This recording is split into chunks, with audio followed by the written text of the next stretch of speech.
এরপরে রয়েছে 48 নম্বর ধারা। এই ধারাতে বলা আছে যে স্টেট বা রাজ্য সায়েন্টিফিক ওয়েতে এবং নতুন টেকনোলজির মাধ্যমে কৃষি ও পশুপালনের উপর প্রাধান্য দেবে। এই রকম সুবিধা দেওয়ার জন্য কৃষিক্ষেত্রে ব্যবহৃত হওয়া বিভিন্ন যন্ত্রপাতি যেমন ট্র্যাক্টর হেভি ইঞ্জিনের হওয়া সত্ত্বেও তুলনামূলক দাম অনেক কম, কারণ এটা কেনার সময় সরকার সাবসিডি দেয়। এছাড়া সার, বীজ এই সমস্ত জিনিসের উপর ট্যাক্সের পরিমাণ অনেক কম। এর পাশাপাশি কৃষি ও পশুপালনের উন্নতির জন্য নাবার্ড থেকে খুব কম সুদে লোন পাওয়া যায়। নাবার্ডের পুরো নাম হলো national bank for agricultural and rural development. এছাড়া এই ধারাতে আরো বলা হয় যে দুগ্ধবতী পশু ও ভারবাহী পশু, মানে যে সমস্ত পশু দুধ দেয় এবং যে সমস্ত পশুর দ্বারা মালপত্র টানা হয়, এর পাশাপাশি যে কোনো ধরনের পশু যার মাধ্যমে মানুষের টাকা ইনকাম হয়, অর্থাৎ মানুষের অর্থনৈতিক দিক থেকে সাহায্য হয়, সেই সমস্ত পশুর হত্যা যাতে না হয় সেই বিষয়ে রাজ্য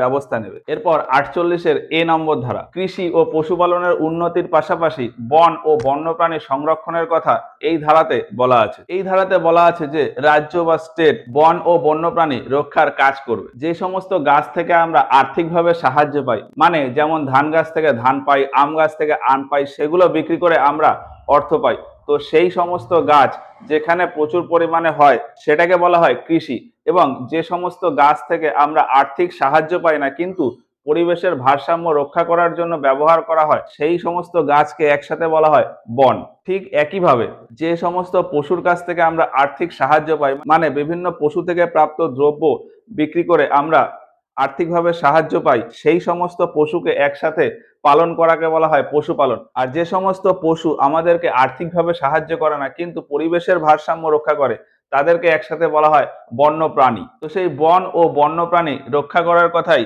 এই 48-এর এ নম্বর ধারাতে বলা আছে। বন ও বন্যপ্রাণী রক্ষার দায়িত্ব শুধুমাত্র যে রাজ্য বা স্টেটের তা কিন্তু নয়, বন ও বন্যপ্রাণী সংরক্ষণের দায়িত্ব আমাদের সাধারণ জনগণেরও, সেটা সংবিধানের 51-র এ নম্বর ধারা অনুযায়ী। এরপরে রয়েছে 49 নম্বর ধারা। এই ধারাতে বলা আছে যে বিভিন্ন মনুমেন্ট বা হিস্টোরিক প্লেস, সেই সমস্ত জায়গা রক্ষণাবেক্ষণের দায়িত্ব স্টেট বা রাজ্যের। এই সমস্ত বিভিন্ন ঐতিহাসিক স্থানের সংরক্ষণের জন্য 1861 সালে তৈরি হয়েছিল আর্কিওলজিক্যাল সার্ভে অফ ইন্ডিয়া বা ASI, এবং এই বিভিন্ন ঐতিহাসিক স্থানের সিকিউরিটির দায়িত্বে থাকে CISF। CISF এর পুরো নাম হচ্ছে সেন্ট্রাল ইন্ডাস্ট্রিয়াল সিকিউরিটি ফোর্স।